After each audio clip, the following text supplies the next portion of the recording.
Alright, true believers, we are in Smet and we are turning on to South Dakota 25, which is a major road going through town. We are one up from Calumet Street, which is to our right. That's the main street here in town. We're going to go up and we are heading out to Almanzo and Laura's land. Up here on the left is the Prairie Manor house. It's a bed and breakfast, and 3 houses to the left of there is the 3rd Street house that Ma and Pa lived in after they sold the homestead. Now I'm just going to continue going slow, and there's somebody behind me, but they'll just have to put up with it because I want to show you the route. Now we're coming along, and we're coming to the tracks. And this is a town that kind of had the good side of the tracks and the bad side of the tracks. You always hear about the houses out here are fine now, but you can tell that they're smaller than the ones in downtown Smet. And we're going to continue on. That curve in the road, I think, throws some people off when they're looking for this place when you go around the sale barn.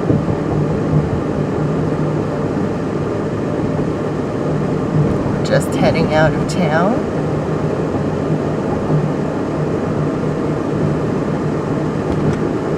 Going by the trees. These are not Manly's trees yet.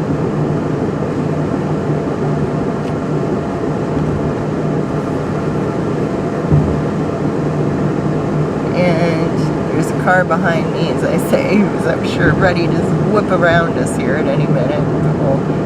We're staying slow. Yep, there they go. Because to be fair, I'm going 40 and the speed limit's 65 here. But it's Saturday morning and there's hardly any traffic, so we're going to do that anyway. Alright, we're coming along. Just open prairie. You can sort of see how big and flat it is.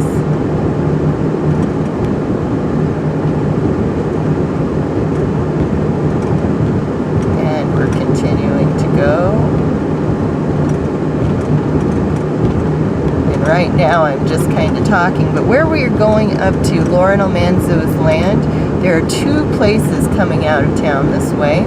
One is Laura and Almanzo's homestead, and that's where they moved after they had, they had financial issues, and they had to move away from the tree claim and move back to the homesteader's house. Laura and Almanzo's homestead is up here on the left.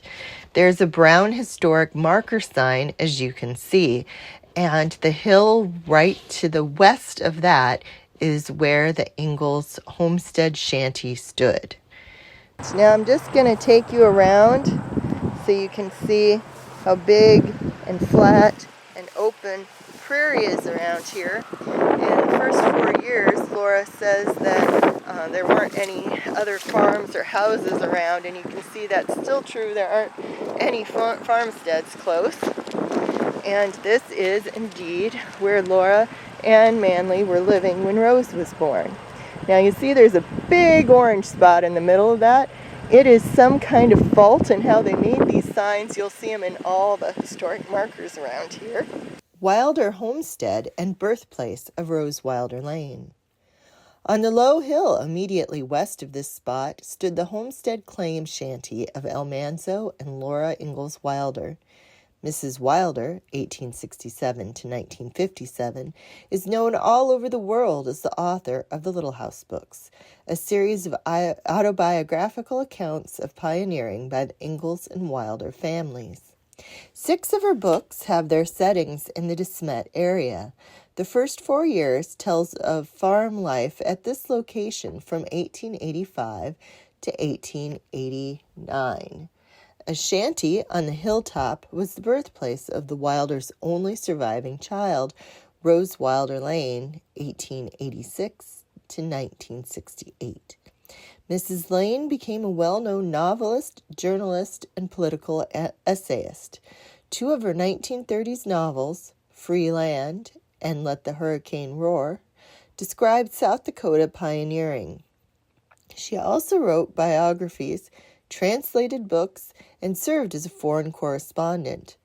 Her last reporting assignment took her to Vietnam in 1965, when at 78, Rose Wilder Lane was America's oldest war correspondent.